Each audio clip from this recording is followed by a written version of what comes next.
This procedure provides repeated optical access to the dorsal hippocampus of live mice to study the mechanisms of memory formation and recall while they perform learning tasks.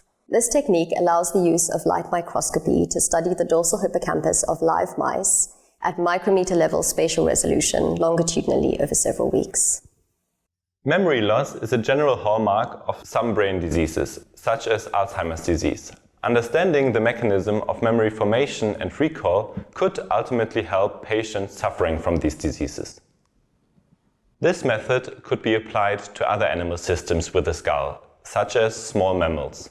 Monitoring vital signs during a survival surgery can be both distracting and stressful.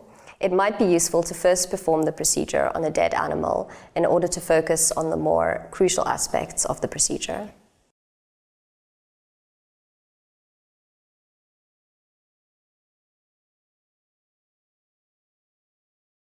To prepare the imaging cannula, first cut a 3 mm diameter stainless steel tube into a 1.6 mm long metal ring.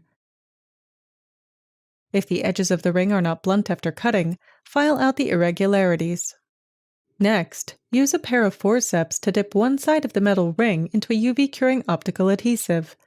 Then, position the metal ring at the center of a glass cover slip with the side of the ring covered by adhesive touching the cover slip.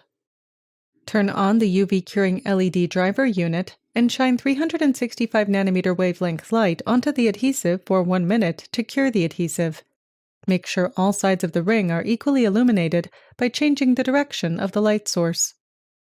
After the adhesive has hardened for at least 2 hours, firmly hold the cannula from the open end of the metal ring.